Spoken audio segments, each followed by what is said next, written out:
civilmedia.mk. Слободно, независно, отворено. Во ред, господин Ацевски, благодарам за гостопримството во Државниот завод за ревизија. Која е улогата на ДЗР во време на избори? Јас би сакал да ви посакам добро дојде во Државниот завод за ревизија. Се надам дека во потомошниот период имаме активна соработка во делот на следење на изборниот процес во нашата држава. Улогата на Државниот завод за ревизија во делот на изборната кампања и во целокупниот изборен процес се состои од повеќе аспекти. Прво, пред се во давањето препораки до надлажните органи кои што се задолжени за законските и подзаконските акти кои што редуваат самиот процес на избори во нашата држава. Втората работа е спроведување на ревизија на финансиското работење, односно ревизија на вкупниот финансиски извештај за време на изборната кампања, кој што политичките партии имаат обврска да го достават до Државниот завод за ревизија и секако една од клучните активности е давање совет за начинот на постапување на сите инволвирани страни во самиот процес на изборите и клучната работа обезбедување на транспарентност за пошироката јавност во делот на она што значи објавување на финансиските извештаи кои што ги добиваме од страна на политичките партии за примените донации за вкупниот финансиски извештај и секако објавување на ревизорските извештаи за извршената ревизија на учесниците во изборниот процес.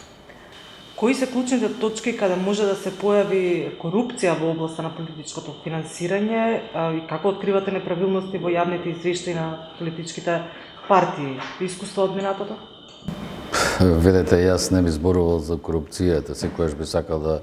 зборувам за начин на создавање на услови во кои што условите ќе бидат подеднакви за надпреварување на политичките партии во изборниот процес и секојаш има простор за подобрување на законските акти каде што би се обезбедиле подеднакви услови за сите учесници во изборниот процес. Во тој случај не би зборувале за корупција и за одредени незаконски постапувања. Секако дека има одредени согледување во досегашното наше работење во кое што упатува на потребата од изменување на законските акти и подзаконските акти кои што го редуваат овој процес.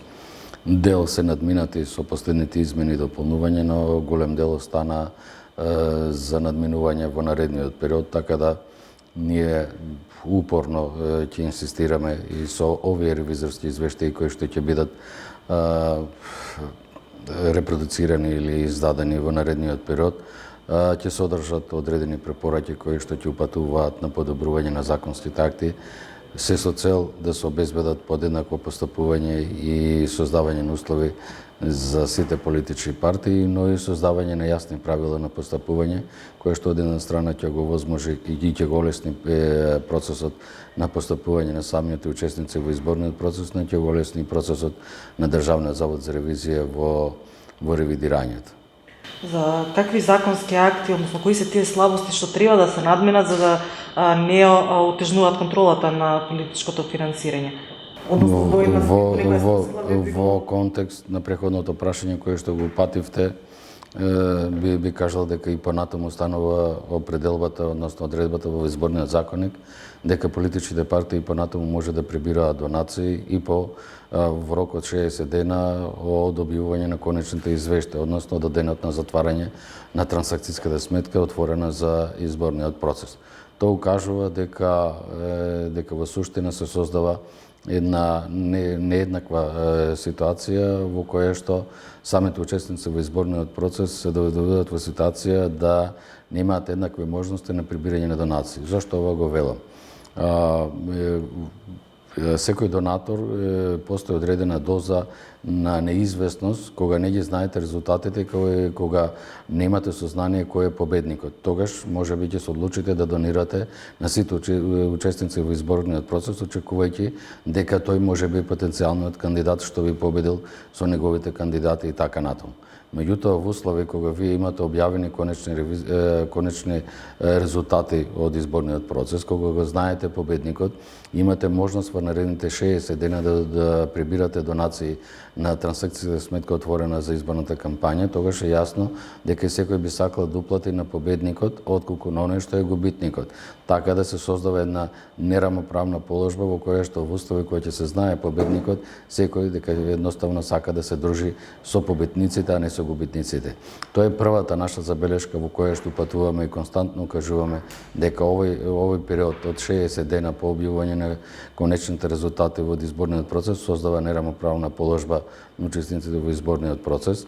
Потоа имаме одредени согледувања и укажувања во делот на што значи поднесување на извештај од страна на општините за рекламниот простор, односно за билбордите и така натаму, каде што со измените на изборниот закон се создаде врска правните субјекти да доставуваат извештај за овие рекламни простори и билборди, меѓутоа не се создаде врска општините да доставуваат таков извештај. Потоа тука може да ги кажеме и одредбите кои патуваат на начинот на финансирање на изборната кампања, каде што со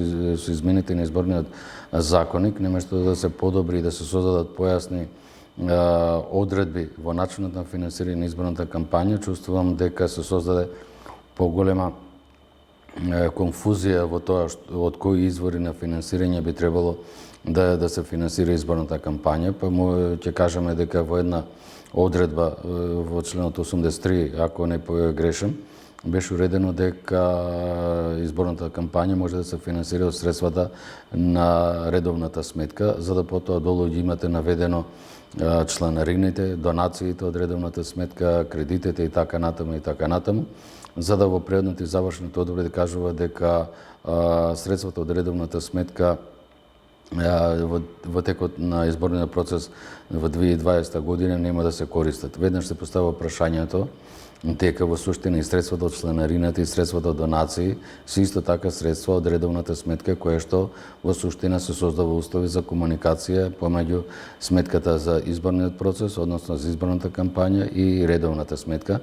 Потоа создава недоумици во делот на она што значи средства од донации. Значи имаме можност за пренесување на донациите од редовната сметка, каде што донации се уредени со одредбите на Законот за финансирање на политичките партии и донации кои што во суштина ги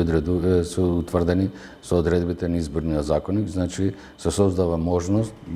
да се финансираат и донации од редовна сметка и донации од изборниот законник, што според наше видување не би требало да се случува такво нешто. Исто така, во делот на финансиските извештаи внесена одредба каде што упатува дека финансиските извештаи треба да се подготвуваат согласно одредбите на Законот за финансирање, Законот за сметководство, Законот за сметководство за непрофитни организации, кој што тој закон во суштина се темели на сметководствено начело кој е сосема поинакво во делот на она што значи начин на подготвување на финансискиот извештај за изборната кампања. Министерството за финансии, односно Министерот за финансии во службен весник 80 од 2020 година го објави правилникот за форматот на извештајот за финансискиот извештај и за извештајот за донациите за време на изборната кампања, која што во суштина не се темели на ова одредба од законот и не може да се темели, бидејќи во суштина имаме сосема различен пристап и различни правила на постапување и мислам дека при прва наредна измена на изборниот законник или ние би биле пресреќни кога би се донел сосема нов закон, каде што сите овие наши суѓестии и забелешки би биле вградени и би се донел закон во кој што ќе биде поконцизно уредено начинот на постапување на сите инволвирани страни во изборниот процес. Дали сметате дека овој период што го спомнавте од 60 дена од затворање на наменската трансакцијска сметка е предолг? Рековте дека е предолг и остава простор за одредени коруптивни действија, иако велите не би сакале да зборуваме за корупција, но кој е најидеалниот период,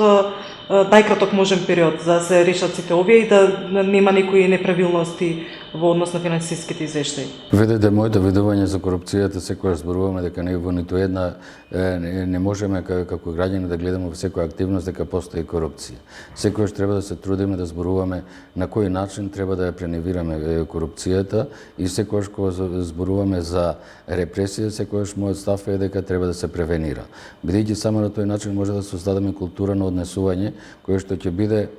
пример за останатите учесници. Бидејќи не можеме, ние зборуваме само за едни потенцијални услови кои што создаваат нееднаква положба. Може би навистина донаторот сакал да донира средства на тој политички субјект. Меѓутоа, оставајќи го просторот 60 дена по објавување на конечните резултати, сепак делува или создава една рамка која што е несоодветна за постапување. И затоа велиме дека таквиот начин на прибирање на средства од донации треба да биде заклучно со денот на објавување на конечните резултати од изборниот процес. Тука веќе кога ќе го ограничиме периодот на прибирање на донации за периодот до денот на објавување на конечните резултати, веднаш вршиме превенција на спречување на можност од злоупотреба или еве да речеме коруптивно однесување на поединци кои би сакале да донираат одредени парични средства на одреден политички субјект кој што би очекувал во иднина одредени противуслови. Знаете како е периодот од 60 дена по завршување, по објавување на конечните резултати да се затвори сметката, па потоа политичките партии или политичките субјекти кои учествува во изборниот процес има рок од 30 дена да ги подготви вкупниот финансиски извештај, тој е веќе 90 дена и сега се остава простор, значи тој има 90 дена на располагање да ги заврши сите активности, а Државниот завод за ревизија има 60 дена да изврши ревизија на 15 учесници во изборниот процес. Никој не се запрашал досега за кадровските и за техничките потенцијали на Државниот завод за ревизија, дали во тие рокови може да одговори на со закон утврдените надлежности. Ние сме горди како институција што државата и меѓународната заедница дава доверба на Државниот завод за ревизија и на вработените во Државниот завод за ревизија да извршат ревизија на политичките партии и учесниците во изборниот процес, но сепак секоја делегирана надлежност мора да биде препратена со човечки ресурси и со финансиски средства како би можело да се изврши секоја она делегирана надлежност. Во тие рамки кои што ги имате и откако ќе ги направите ревизорските извештаи, нели законот ве обврзува да ги објавите на вашата страница како што ги обврзува Државната изборна комисија и ДКСК, меѓутоа што понатаму, што е со забелешките и доколку се најдат некои неправилности, кои надлежни институции преземаат од тука па натаму работата? Клучно прашање во целокупниот процес во изборниот процес и законското постапување во изборите представува степенот на сознавање на законската и подзаконската регулатива и правилата кои што ги препишува Државната изборна комисија. Од она што досега е доставено како извештаи за примени донации во Државниот завод за ревизија, морам да кажам дека одредени политички партии немаат доволно капацитети за доволно познавање на целокупната законска регулатива и она што значи финансиски извештаи или извештаи за донации кои што треба да се доставуваат до Државниот завод за ревизија. Ќе споменам само се уште ги примаме извештаите за применените донации од денот на отварање на транзакција сметка заклучна со 10-тиот ден, каде што од применените извештаи морам да констатирам дека одредени извештаи се на образци кои што престанаа да важат, односно одредени политички субјекти немаат сознание дека имаме нов образец за начинот на доставување и известување за применените донации.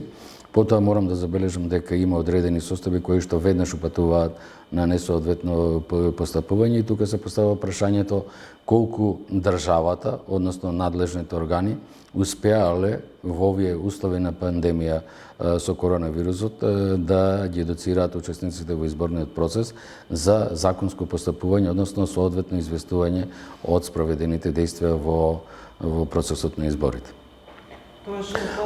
Во делот на она, само да не останам должен, во делот на она што значи известување на надлежните органи, секако согласно одредбите на Законот за државна ревизија, Државниот завод за ревизија има врска да го констатира одредени нерегуларности или одредено несоодветно постапување, да ги извести надлежните органи, тоа е Државната комисија за спречување на корупција, Јавното обвинителство, Министерство за внатрешни работи и секако Државната изборна комисија, доколку има елементи за постапување на Државната изборна комисија во делот на ограничување на дел од средствата кои што им следуваат на учесниците во изборниот процес. Што покажува искуството? Дали се постапува понатаму? Дали надлежните институции постапуваат, обвинителството и сите останати кои имаат ингеренции? Дали се решаваат тие случаи, тие забелешки? Искуството кажува дека во досегашниот период имаме одредено постапување за одредени политички субјекти, резултатите останува да се видат во понатамошниот период, меѓутоа јас велам секојаш повеќе треба да обрнеме внимание на она што значи едукативен процес, создаде значи едукација на луѓето кои што се инволвирани во водењето на деловните книги и водењето, подготвувањето на финансиските извештаи на политичките партии кои што се учесници во изборниот процес и создавање на една законска рамка која што ќе возможи подеднакво постапување и правилно разбирање од сите учесници и во тој случај мислам дека ќе имаме услови за рамноправно надпреварување во изборниот процес. Како би ги оцениле накратко прекршочните и казнените одредби што се предвидени во изборниот законник во однос на политичкото финансирање? Видете, има безброј казнени одредби. Има многу казнени одредби за сите видови на учесници во изборниот процес. Дали се тоа правните субјекти кои што се занимаваат со спроведување на изборниот процес, дали тоа се однесува за самите учесници во изборниот процес, дали се однесува на давателите, на услугите, радиодифузерите и така натаму. И јас не сум поборник за казнување и за изрекување на казни, бидејќи секојаш поаѓам од тоа дека секојаш треба да постапуваме превентивно отколку репресивно. Со репресијата во суштина нема да направиме ништо, освен оставање еден белег дека навистина некој погрешил. Сите ние, вклучувајќи и вас како невладена организација, треба да делуваме превентивно во насока на подигнување на јавната свест, во насока на подигнување на знаењето на сите инволвирани во изборниот процес и возголемување на знаењата на оние професионалци, јас велам, бидејќи водењето на деловните книги, подготвувањето на финансиските извештаи не може да се занимава со секој и тоа треба да биде од професионални лица кои што го знаат начинот на подготвување на финансиските извештаи и начинот на известување и само на тој начин, кога имаме професионалци ангажирани во изборниот процес, може да делуваат советодавно на одговорните луѓе за изборната кампања, може да делуваат одговорно во самата политичка партија, да даваат совет за начинот на постапување и известување и во тој случај мислам дека ќе имаме и позитивни оценки во делот на што значи начин на спроведување на изборниот процес во нашата држава, а се до тоа е основен предуслов и за позитивна оценка што она што значи приклучување на нашата држава кон Европската унија.